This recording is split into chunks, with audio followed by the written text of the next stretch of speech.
probably 90% of people who eat paella in Spain eat a bad one because they don't go to a good restaurant for That's it. tragic. That's a tragic stat you just dropped on us. Totally, and I made that up, but I think it's probably appropriate. There's a lot of frozen paella out there.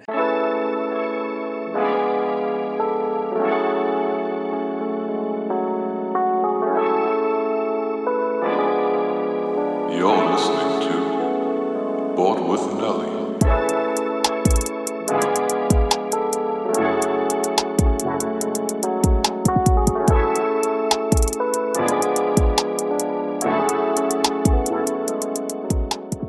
Welcome back to another episode of the Board with Nelly podcast. Today I'm joined by James Blick along with his wife. They run a YouTube channel called Spain Revealed.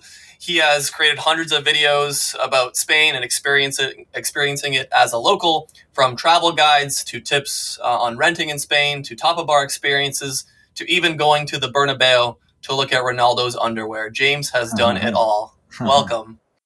Great. It's great to be here. Thanks for having me. Yeah, no, I'm excited. You're a bit of an idol for me, and I'll explain why. I don't say this lightly. You've done things that I want to do. My understanding is correct. You've switched careers. Yep. You've moved to Spain. Yep. And you married a Spaniard. Yep. Tick. I've got almost a second two of those down. I'm still working on a visa. So I'm like, this is the guy. This is the guy to model my life after. Yeah, I mean, that's a lot of pressure, but I don't know. Happy to play that role if it works for you.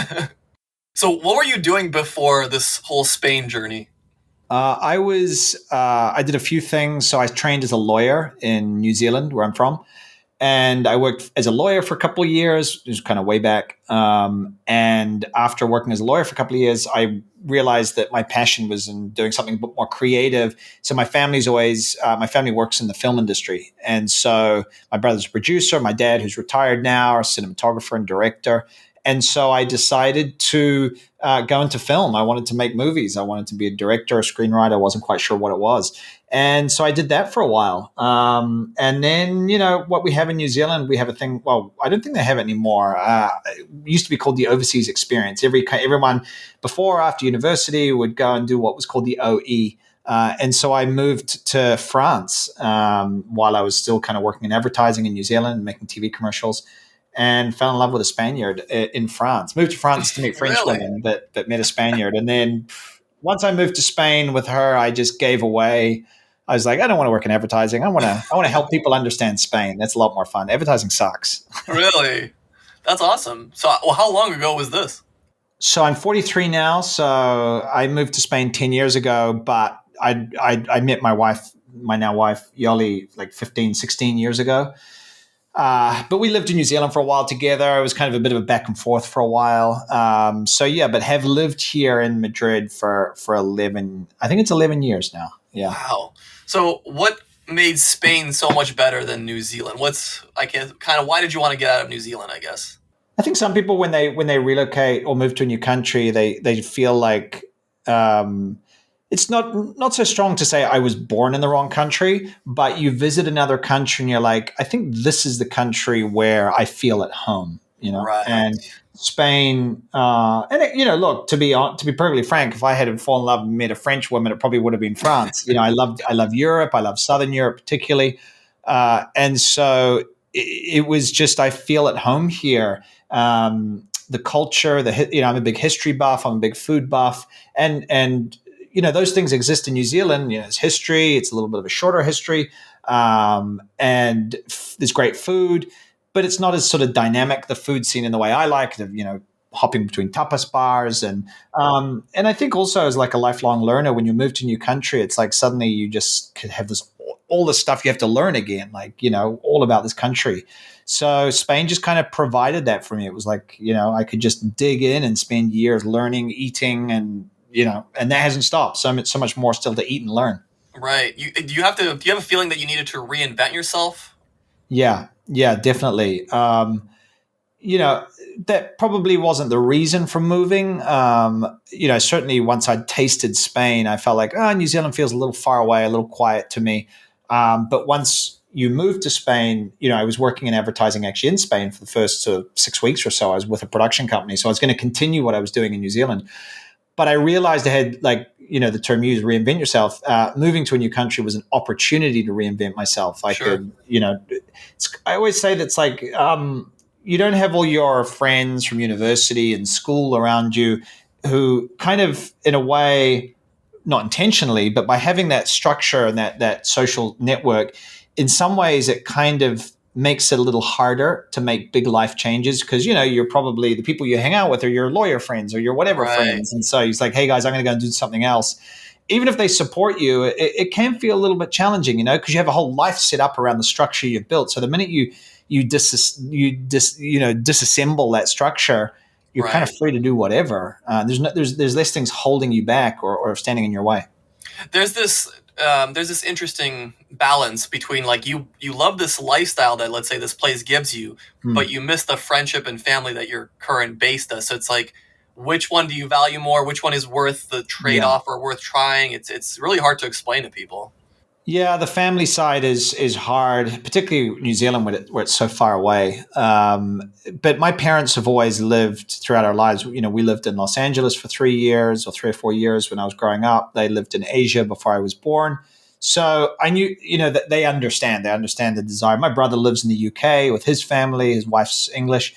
So it's kind of like fits with the DNA of our family. So at least you have the understanding, if not the, of course you have the missing from both sides, which is, pretty intense. Right. I feel a little bit jealous of friends who are sort of, English friends are like, oh, I just popped back for Christmas for a week or a weekend. Right. And, it's a little harder for me in that sense. My idea for the solution to that problem is to make a lot of money, hopefully one day, and just bring everyone over. Hey, you want to have in Spain? Yeah, maybe my parents would come one day. I don't know. I mean, it's, who knows? Actually, there's a guy I follow on YouTube, a guy called Nathaniel Drew, who is American. Yeah, I haven't watched the video yet, but the video is his family is moving to Europe. His parents, I think they're in their 50s. So yeah, it's possible. I don't know if my sister is there. She's got a big family. I don't know if that's going to happen, but maybe extended time spent here that I can help support. That's what I was Inception a little bit, just slowly chisel away, and then one day, like, man, I'm so bored in whatever New Zealand or where the hell I'm living. Let's come to Spain for a little bit. Totally. Yeah, I people are annoyed how much I've talked about Spain on this podcast, so I've decided to make an entire Spain-related episode to annoy them even more. Very good. I think that's fair enough. That feeling that you're talking about, feeling like this is the place maybe that was right for you, I kind of feel the same way. When I traveled to Spain in 2019, I really fell in love with Valencia specifically. And my only thought and I've been to about 20, 30 different countries. So my thought process after that was, okay, this is amazing. Why is it impossible for me to get here? Because that's the mindset you have in North America. North America is you stay in your bubble, and a lot of people don't explore, unfortunately, the rest of the world. Yeah. So from that moment on, it's been, okay, I need a job. Okay, how do I get remote money? Oh, okay, I need a visa. How do I get? Then it's like it's you do these things one by one, and it seems impossible at first, but sure enough, you can do it. Yeah, no, people do it all the time. I mean, the visa thing. I mean, I married a Spaniard, obviously, and that's that. You got the best ticket. Yeah, that is really the best way to make the move. I help people with relocation and visas and things like that. And the visa stuff is really hard. If you're not EU or you're not married to an EU person or a Spanish person, then you got to show you've got a bunch of money or you got to buy property. It might get a little bit easier with a digital nomad visa that's coming down the line, but that's challenging for people, and it's doable. But you need to kind of tick the boxes, and generally you got to have the cash if you don't have the family connections. I'm wondering what your thoughts are on the future of remote work and freelancing. And Spain is kind of a bit of a struggling economy right now with a high unemployment rate. And my thought process is that once all these jobs become more accessible to everyone and you can kind of travel a bit more freely, because Portugal already has a really easy digital nomad visa. I'm sure Spain and all these other countries are going to soon to follow. Do you think we'll see a massive influx of new people and kind of a resurgence of the country? I don't know. I mean, maybe, we just wrapped up my latest Move to Spain masterclass, and we were talking about this yesterday, actually, in the group coaching call that we have each week. And one of the people said, and I don't know this was just something they'd read, that because it's been easier to get into Portugal, that there's starting to be some resentment by the Right. Portuguese. And again, I don't know if this is the case, and obviously it depends on the circumstance, the individual people.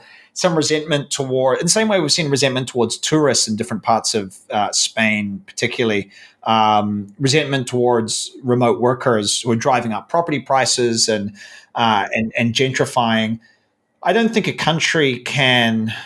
I don't know if it's healthy for a country to have a resurgence or support itself based on people who are working remote who maybe are only there temporarily. Certainly, that people want to come and experience the food and culture and spend some, pay some tax money to the government coffers, then that's a part of the puzzle. But it doesn't feel like a strong structure to build a strong economy. I think I read yesterday that Spanish unemployment is, and I might be getting this wrong, is currently 12%, which is actually like low. Oh, it's gone down. It was Yeah. 15 last time I checked. Wow, that's really good. Yeah, I think it would hit about 12 and something, which is low. We have really big structural unemployment, which I don't think is going to be solved by kind of like, An influx of money you or of me, people. an influx Right. of that kind of money. It helps, and why not? It helps, but it's not going to mean necessarily that there's all these jobs for, sustainable jobs for other people necessarily for Spanish people. I mean, there are going to be some. You come, you want to renovate your home, you need a builder, but yeah, piece of the puzzle, but not the answer, I would say.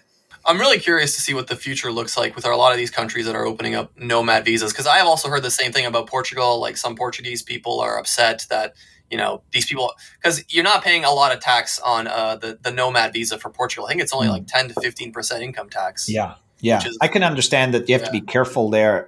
As mentioned, it's pretty hard currently that there's no digital nomad visa per se for Spain yet. One is coming this year. Probably, it's quite hard. It can be quite hard to get in, and I always thought, oh, that's a pain. But then when I heard that Portuguese thing, I started to think, well, maybe there's some value in that, because that resentment you don't really want. It's like you already got, and the tourist resentment thing is really focused on a few specific areas and a few specific types of tourist.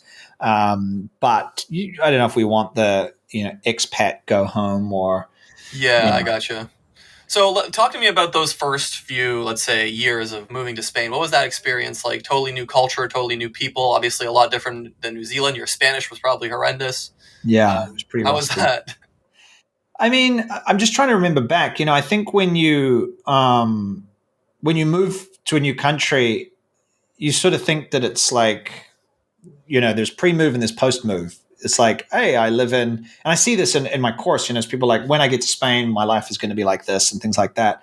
And that is to some extent true. But what I've realized is, in the same way we go through seasons in our own lives, you're young, you're a baby, you're an adolescent, then you're an adult. You kind of go through a sort of subset of seasons when you move country. So, years 1 through 3 were this, years X, now I'm at year 11. I got a baby now, got, a new business that I'm running. So I think, I think it's good that you talk about it, like in what were the first few years, right? Because they were so different from what it is now. When I see photos and look back, it's like, oh my God, I look so young. I was kind of like now, I wasn't a different person. It just feels like there's so much that's happened. It feels like a long time ago, but they were great. They were exhilarating. I was thirsty to learn about the country.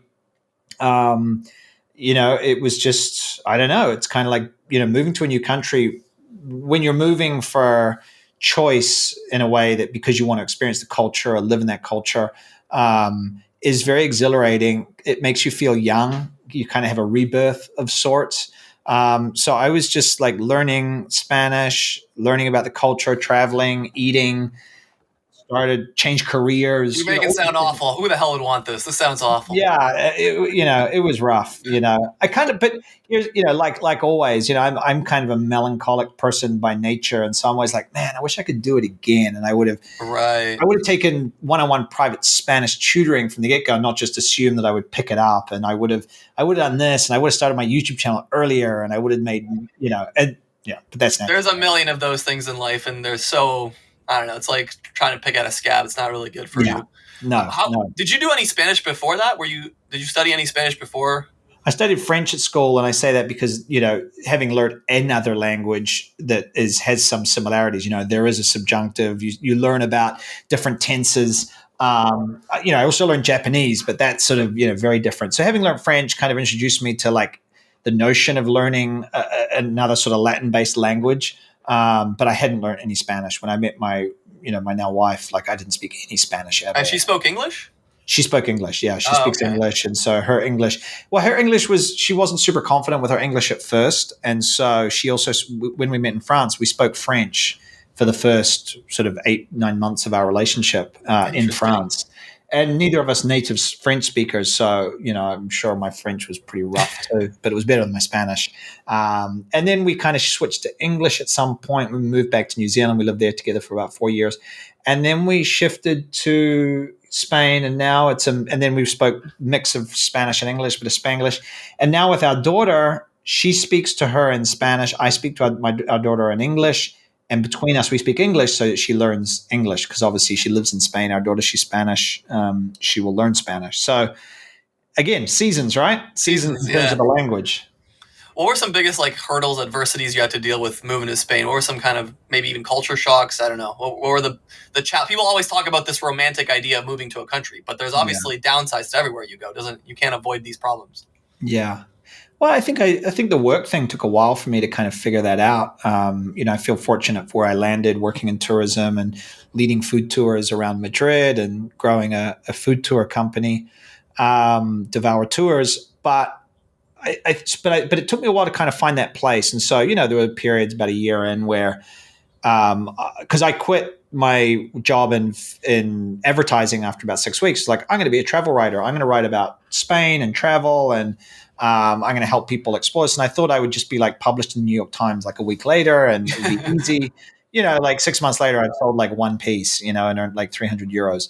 And so we didn't have a lot of money. And so that was rough a little bit. I mean, not super rough, but it was stressful. And I started writing for an English language magazine, just doing some writing. And then I started doing the tours, and sort of started to the pieces started to fall into place. But that's a hard thing. If you're moving here to retire, that's one thing. So that was kind of hard. And I think the friend thing is hard and continues to be challenging in some ways, because the friends that you go to school or university with, or you have in your neighborhood, you have those very formative experiences with, and that creates really strong friendship bonds. And so to recreate those friendships as an adult, they can be obviously very meaningful, but they're different kinds of friendships. I mean, I have a friend coming for dinner tonight. He's a friend that I met in Spain. He's a journalist, an English guy. He's lovely, but we met as adults when he already had kids. And so we haven't gone and done that stupid weekend trip where we got drunk for at 18, you know what I mean? We haven't got all those stories. So yeah, you can work hard, but I think I miss that a little bit. That is just kind of irreplaceable in a way. And so I miss, I text, I WhatsApp, my friend, one of my good friends in New Zealand sometimes, just a joke from our youth or some reference. I guess you can create that, but it's never quite the same. It's hard to make friends when you're older in general, but to do it in a country where you're the foreigner, it's kind of and without falling into the kind of the bubble where you just speaking, all your friends are English speakers, or you don't want that either. Yeah, and that's easier to do than obviously creating all these independent Spanish friends, because when you're learning Spanish, you feel like a burden on that other person. They're like, oh, they don't want to hang out with me. I'm fumbling my words. It's like talking to a fourth grader or something, right? Yeah, totally. So that's kind of So, but friendships is always challenging. Sure. I mean, even as you get older in life, and your friends, even if you're, let's say, living in New Zealand, some of them move to other places. You could potentially lose those regardless. So if you really overthink it, it's you get down this rabbit hole. Yeah, no, totally. You're right. So what's your average, I guess, YouTube member, your clients? Are these mostly older expats looking to retire there? How many people of my age are you seeing in these tours? I don't know. How old are you? 29. Oh my God. If only. Child. Please go easy on me. If I could only do it all again. So, So, my YouTube channel, I've been running it for about 6 or 7 years or so. Only in the last sort of 3 or 4 years, I've been doing it more seriously. And at the beginning, for most of it, my focus has been on helping tourists, right? And it tied in with my food tour company, Devour Tours, which we sold last year. I'm no longer an owner of that. But during the pandemic, I realized that there was this other category of people watching the YouTube videos who, and the videos weren't about relocating to Spain. They're about where to eat in Madrid or about this culture or how to explore Barcelona. But of course, if you're moving to France, you would watch my version of the channel in France, right? Even if it's like where to eat in Barcelona, if you're looking at moving to Barcelona, you go there and you travel around and you want to know where to eat. So I realized there was this, although it's always been directed at tourists, there was a subcategory of people who were looking at who were, audiences, members of the channel who were looking at moving to Spain. So, a lot of those people there's the full range, I guess to the extent that, that YouTube gives me analytics. It's like, the focus is sort of 25 to 65 or something like that. That's huge, but 25 to 55. Sure. But it's a broad range. I don't know.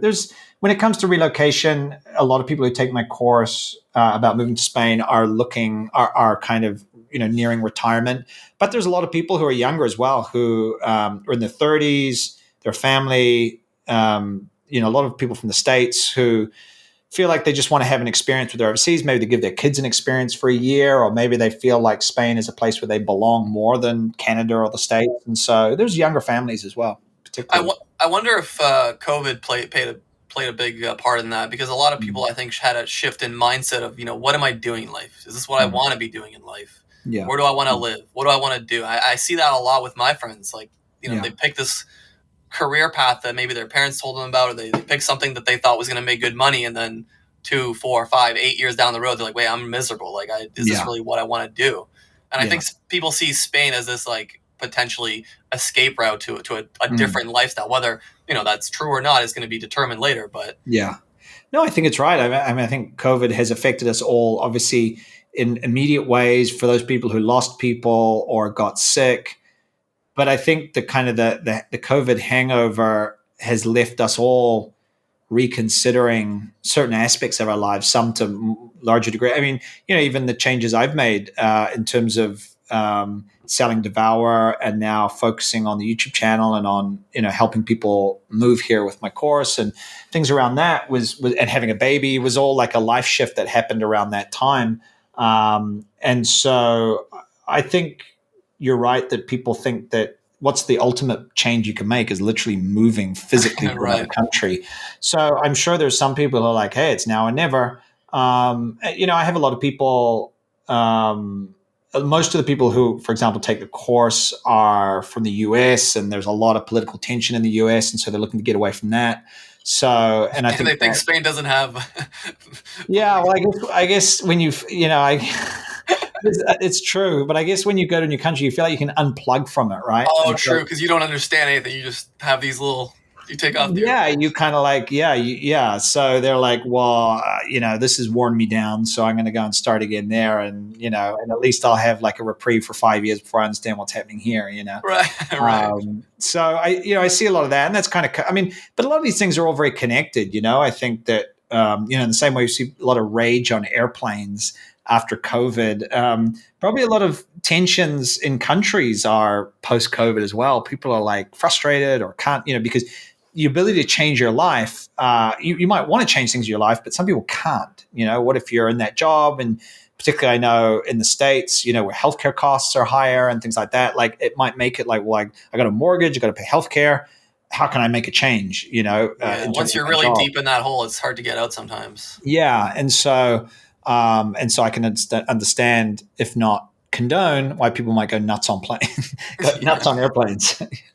What's the life been like after COVID in Spain? Because I went there last summer, and to me it seemed relatively normal. But I've heard, I don't know, I was talking to one of the cab drivers. He was saying there's a little more hostility. What's the word? Hostility. My God, yeah. Hostility between, let's say, some of the younger people who have had to put up with what they think maybe like are unjustified restrictions, and then some of the older people that are super like, cautious and stuff like that. Do you feel like there's a bit of that in Spain? I haven't really seen that. I think that I think some younger people started to get frustrated that they were kind of like the being blamed for being the irresponsible ones.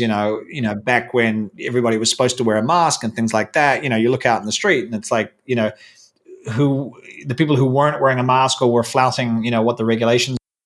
There were young people, there were older people, it was kind of everybody. So I think young people might have gotten frustrated with that, and also maybe just like one thing is COVID happening when you're like 41 to 43, and it's like, okay, well, is that different from 38 to 41 or 45 to 47?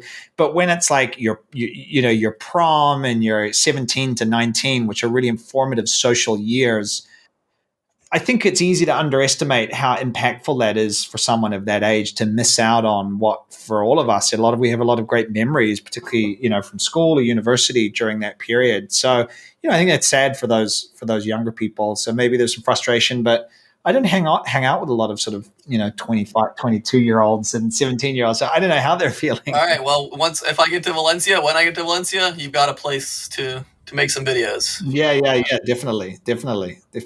So what are some big mistakes people? I have a lot of friends who are going to Spain for the summer. What are some big mistakes people make when they're coming to Spain, whether they're trying to live their American lifestyle in Spain or they're not as tourists or to relocate? As tourists.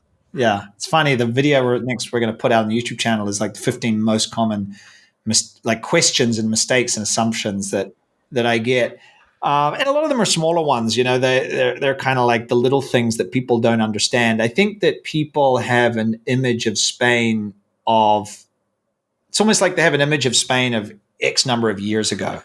And Spain is a fully developed, advanced, modern economy, and people think they're going to be paying for cash everywhere, and it's going to be very old fashioned. It's like, I tap and go everywhere. And, maybe, I don't know what it's like in the States. Maybe it's not as advanced in the States, and you have new ways to pay that I have never heard of. But we tap and go, and I think people, so from the food perspective, I think people misunderstand tapas. They think it's, I don't know what they think, but they think maybe it's just like a description of a plate of food or something like that. Whereas really, we have a verb in Spanish, which is to tapear, which is to go for tapas. So it's like tapas is like an activity, and you have to think about it as an activity. And so, one of my early videos was like helping people understand tapas and the activity side of it, which is like social, kind of going to bar with friends and sharing food and in a very informal way. Maybe you go to another bar afterwards. And so I think people misunderstand that. I think that can be a valuable thing to understand before people come here. I think the other thing is, and I say this in the video, it's like, don't become paella obsessed. It's like, look, if you're going to Valencia, it's an important part of your trip. But I understand, like, if I'm going to, I don't know, if I'm going to like Chicago, I want to get like deep dish pizza or something like that. But like, no, you don't. Trust me. No, I don't. Well, here's the thing. Like, you want to experience it. Of course, I'm trolling, but yeah.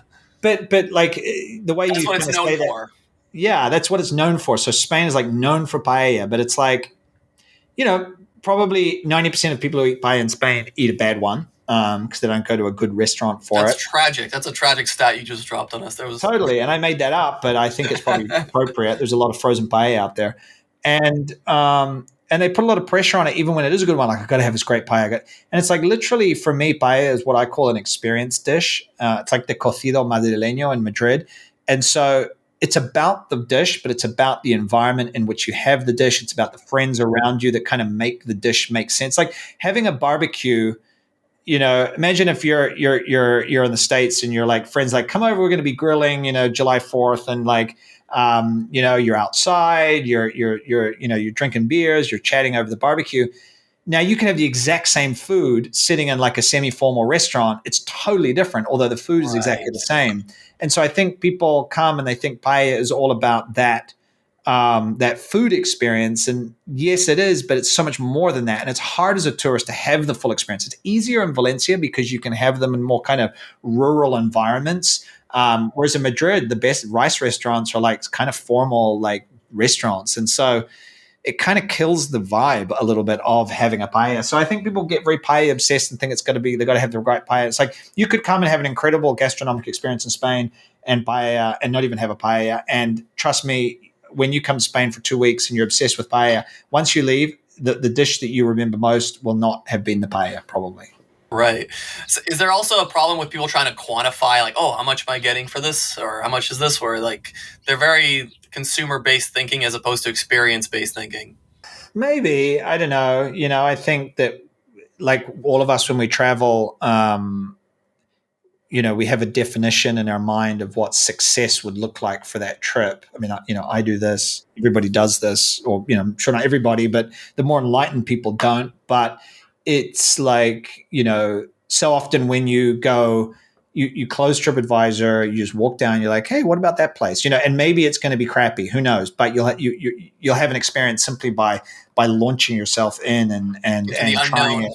Yeah, into the unknown. And so it's I was talking to my parents about how when we used to travel as a family when I was younger, and it's like we did a driving trip around Italy, and we would just drive into a city and then look for a hotel. We had like the Let's Go guide, which you're probably too young to. No, I don't know. Heard about.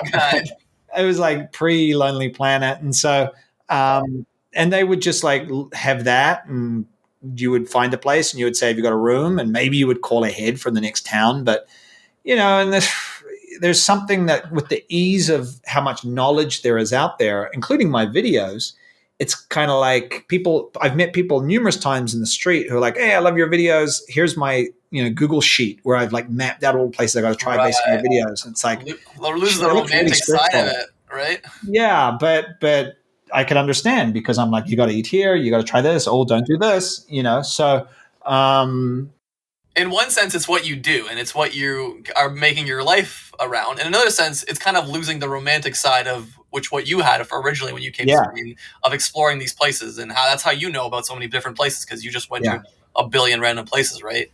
It's a weird catch-22. Yeah, but I go on trips, and actually one of the YouTube videos that I want to make is to go on a trip, and I don't plan anything, because I always like. I know I've done it so that the place I go to in wherever is good. Like it's probably going to be good because I know how to read between the lines on Google reviews and TripAdvisor. I can ask colleagues, friends. And so, because I want to give a good recommendation. Like it's like, what is the purpose of a crappy recommendation? But there is space for like one video where it's like, guys, I don't know if there's going to be any good recommendations out of this video, but I just want I'm just going to go on this trip and we're going to film it and we're going to see how it goes. The YouTuber side of me already sees the title and the thumbnail. Yeah. I'm airdropped in a small city next to Madrid. I have $100. Let's see what I can get, or something along those lines. Picture you in the thumbnail. It's $100. Yeah, like eating like pig's ear or something. Right. I'm glad you're bringing up the tapas though, because that's a very interesting part of your videos. A lot of your videos are based around that. I have so many questions from that element. How are you putting down 7 different tapa bars in one trip? I don't understand this.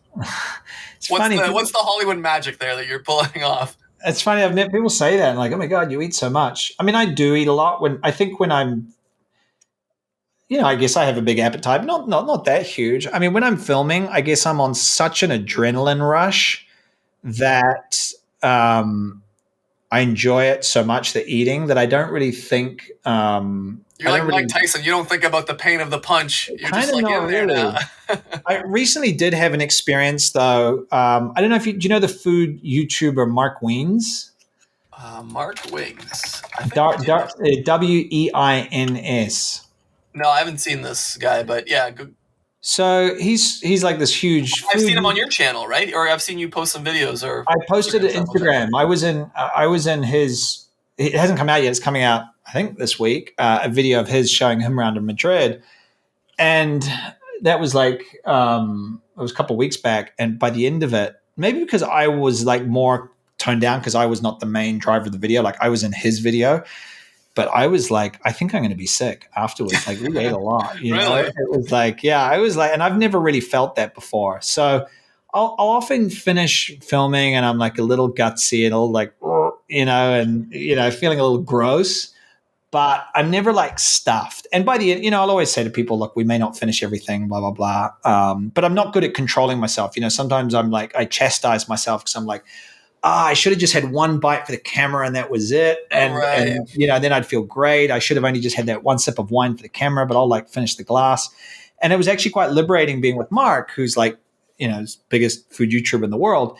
And he's like obsessed with food, and like off camera, he's like stuffing himself. He's like, oh my God, it's okay to be like this, and not be like super controlled. And I remember I did a collab with one guy once, and like he almost like pretend eating because he didn't want to feel sick, which I can kind of understand. But it was like, oh, I'm such an amateur. I just like I go nuts off camera and just keep going, So I felt a little bit kind of vindicated. Fair. Well, I'm always curious. How did you feel about like filming? Like I get uncomfortable if I have to film in front of my like friends, but how do you walk around cities and film? And I know in your first videos, obviously progressing got better over time, but was this a weird concept? But now obviously in the digital age and everyone's a TikToker or YouTuber, got the camera in the face, but you were doing it like 8 years ago when it wasn't even cool. Yeah. It's funny. I don't know. I didn't even think about that. I would love to have gone back when I uploaded my first video and see what was actually on YouTube at the time. But it was, how do I feel? I feel the thing that, I do think about it sometimes, like, and actually, now I don't care. Like, I'm just like, you're a veteran in this game. Yeah. And it's just like, for the camera, this is what it's all about. You think that you look weird to the other people, but if the other people see you and what you're saying is sensible, and you've obviously got a decent setup and a rig, and you kind of know what you're doing, then you'll be like, oh, it's someone who's working and is doing their thing. Right. Good for them. And so I try and put myself a little bit in their shoes, and I realize I don't look as ridiculous as I think.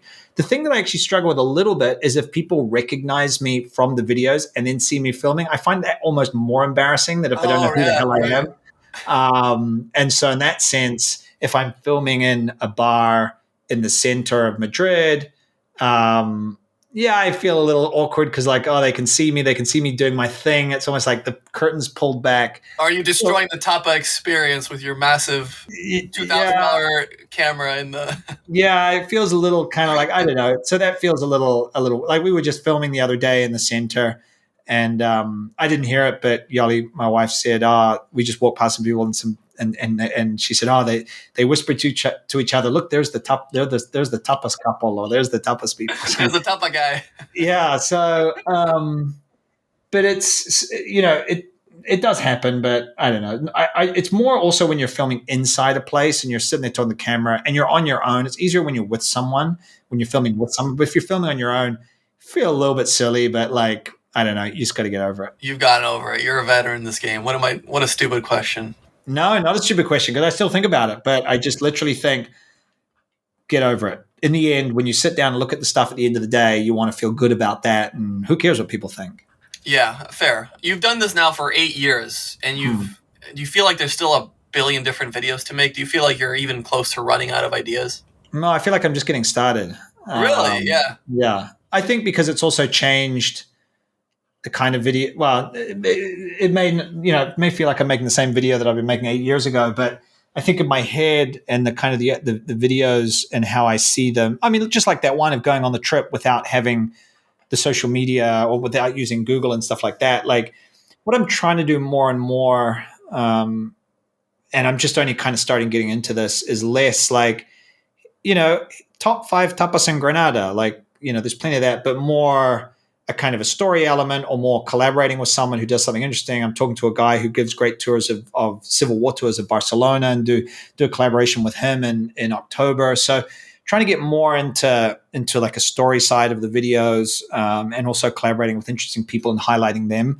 So, and to the extent that it's, the 5 top places to eat, how can I make that a little more than just a list? And so almost like a Bourdain style of storytelling about a location, right? With a little bit, maybe not to that extent, but yeah, not quite to that extent as much. Although I would love to. I think one of the limiting factors for me currently is that I don't edit the videos. I have an editor I work with, but the videos are just one piece of what I do, and so I can't sort of spend full time just on the videos. And, part of me would love to, but that's not realistic for, how things are at right now. So, would love to kind of like, also it's important for me to more and more show places that are not the typical spots, Although I feel a little bit, like those people that work, those actors, like I do one for the studios and one for me. Oh, So, yeah. I'll do literally a video coming up, which I feel a little uncomfortable about in some ways, but I think it's legitimate to do. Is like I've made 3 videos eating in San Sebastian, but none of them in the old town, which is the most touristic part, but it's also where there's amazing food. And so making a video coming up in August there, going on a pincho crawl. But then also the one I just did in Madrid is in a super neighborhood in Madrid that if you're a tourist, you've never heard of. So more and more also trying to highlight the lesser known parts of Spain, which I think people are curious about. And I just want to, I want to feature. And another one coming up. I don't know if you saw, I did a collaboration where I went to eat organ meat with a friend of mine, Phil, who has a football podcast. Yes, I love Phil. Phil's reactions to those foods that he's eating makes those videos so great. Phil is great fun, and so and he's kind of a bit of he's different from me. I'm like, let's go and do this, and he's like he's very reserved. He's more reserved, and so it's a perfect matchup actually. Yeah, and so I think we're gonna do one where we go to like Aro in Rioja, which is like the capital of Spanish wine in a way. And I'm going to teach Phil about wine and take him drinking at all these kind of wine bars and wineries and stuff like that. So we're going to do a little like road trip video. So, again, also the format, now that we've got a baby, Yoly and I, it makes it harder for us to just like go out and eat tapas together. So, but that's also been a positive an opportunity to bring more people into the channel, Right, get some help. Yeah. Is there this weird trade-off between making videos that are going to be highly searched and are very, I don't want to say generic, but they know exactly what they are. Top 5 blank in Barcelona is obviously going to do better than top 5 in random ghost town and, whatever. Yeah. Well, I think if you frame it that way, it will. But I think, some things are just not as interesting to an audience.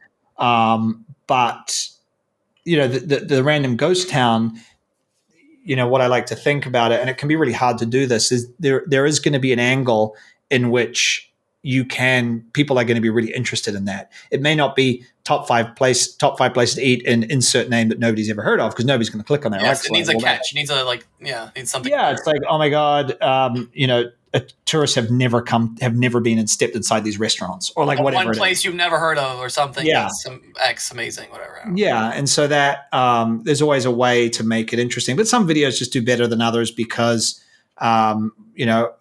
people are super interested in Malaga, and I had no content on Malaga. So when I made a video about Malaga, it was very successful. Whereas, the one I just released, eating in a neighborhood in Madrid, well, I've got already Madrid content, right? So, Valencia content? What's going on with that? Yeah, it's sort of been on the list because then I sound mad. I'm like, where the hell is the Valencia content? No, fair enough. I'm hoping to get there in September. So okay, I might be there by then. Yeah, cool. If you're there.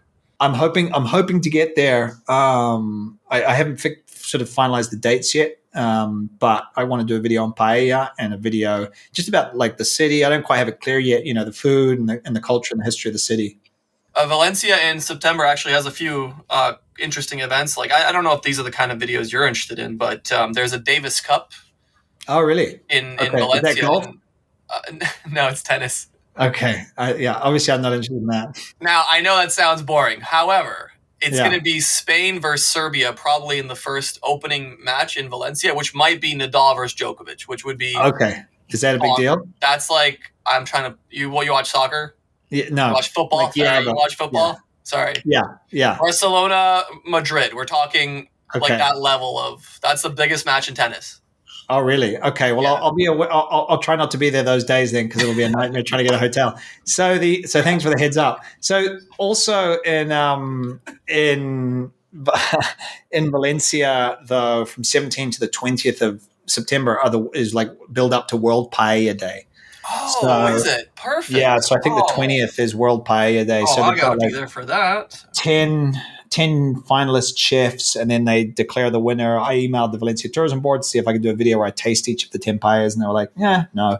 And so, so I thought that would have been good, but not going to happen.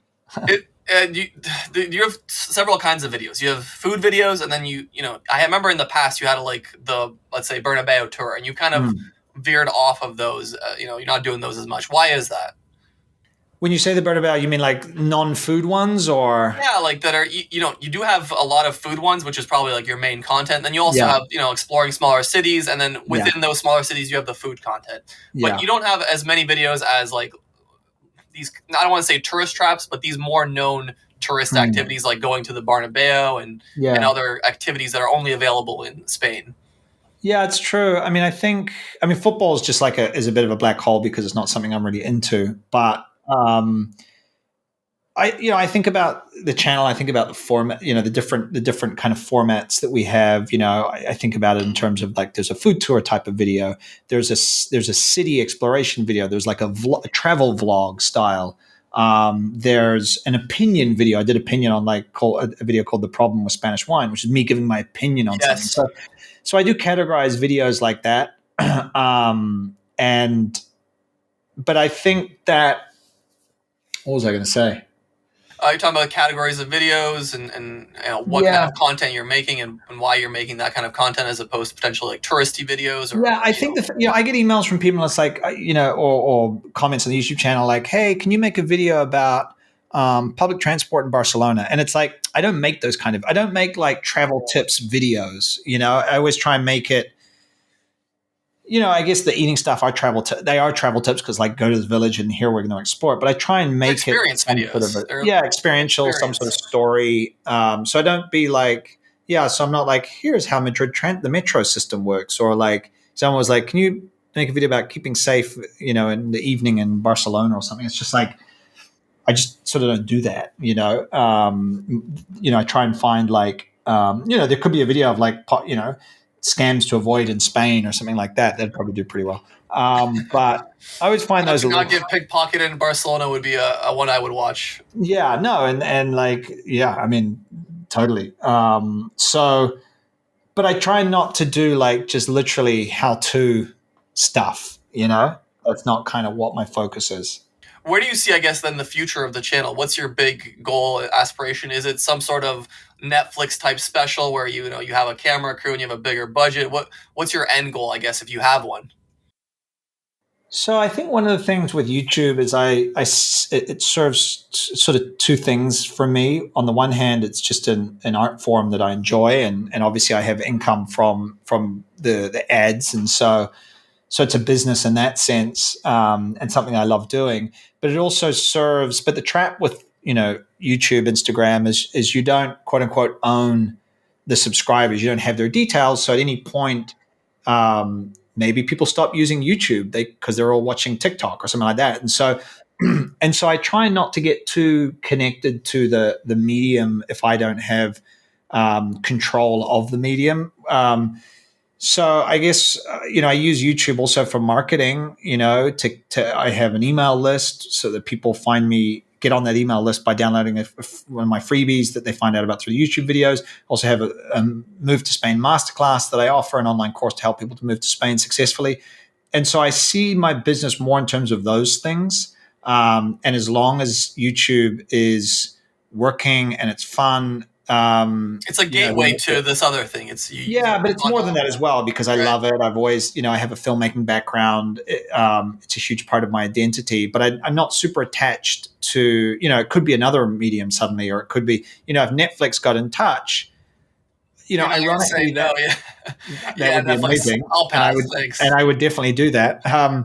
But it kind of like doesn't fit within my current kind of like plan of the business model. The business model is like, well, how can I build something that's enjoyable, but also like a sustainable business for me and my family. And generally, the minute you rely on, say, YouTube ad income, which goes up and down, or the pandemic hits and things like that, then that can be very, very unreliable. So I try not to get too attached to YouTube in terms of like my future on YouTube.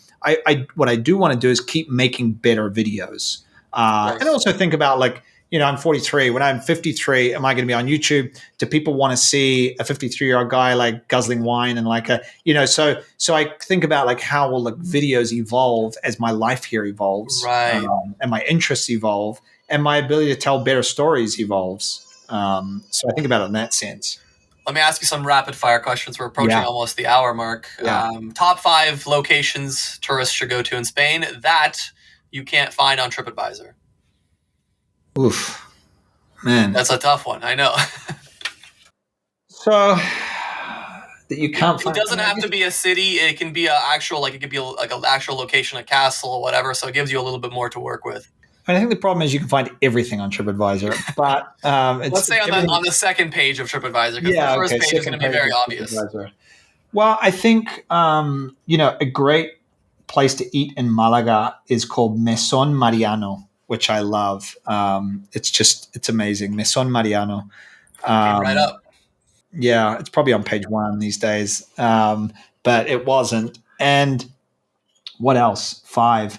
I think maybe give me 3. I don't know. You give me. There was a place that we ate in Asturias, just like this random. I don't even know what it was called, but like this. Well, actually, here's a place in Ribeira Sacra, which is a wine region in Galicia. There's a winery called Algueira, Alg Algueira. I'm going to spell it wrong. Algueira, and that's just a beautiful winery with amazing wine. They have a great restaurant. It's just a fantastic spot.